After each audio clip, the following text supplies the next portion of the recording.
Una piattaforma innovativa, la prima in Italia, che permette al nostro territorio di trovare un punto di giuntura tra regione e comunità.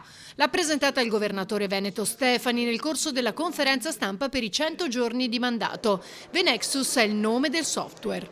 Un software che mette in relazione il territorio, la comunità, le imprese, le società benefit del nostro territorio e dei progetti di carattere regionale, comunale o provinciale che noi validiamo come regione sotto il profilo sociale, sanitario, ambientale e quindi di fatto le società benefit del nostro territorio, che sono delle imprese che hanno già l'obbligo di investire in quei determinati settori, potranno investire in iniziative di questo tipo, quindi nuove RSA, RSA attrezzate, forme di welfare territoriale, asili nido. Lo scopo è quello di connettere il mondo delle imprese con i progetti di pubblica utilità promossi da regione, comuni ed enti locali. Una sfida comune, ha spiegato Stefani. Abbiamo pensato perché questa nostra sfida, quella di riuscire a finanziare questi progetti e questi programmi che con un bilancio regionale magari normalmente si fa fatica, perché non facciamo che questa nostra necessità, che è la necessità di queste imprese che lo devono fare per legge e per migliorare il loro rating creditizio con le banche, non diventi un'unica necessità. Quella del Veneto è un'unica sfida,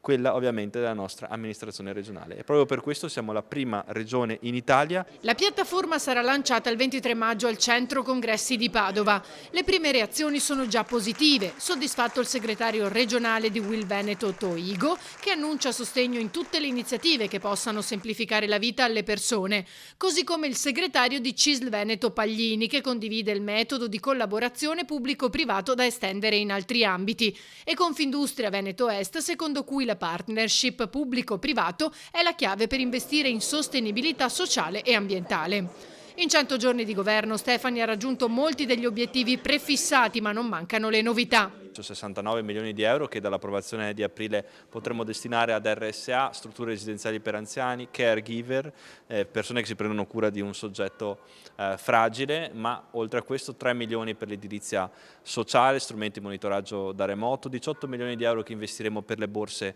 universitarie, 28 milioni più 9 milioni di questo bilancio per quanto riguarda la lotta al dissesto idrogeologico, 50 milioni per il piano casa. Investimenti sulla sicurezza, 600.000 euro per bandi sulla videosorveglianza. E sul caso della multinazionale con sede a Marghera che licenzia 37 dipendenti che sarebbero sostituiti dall'intelligenza artificiale, commenta. È inutile che sto qui ad elencare le potenzialità di intelligenza artificiale.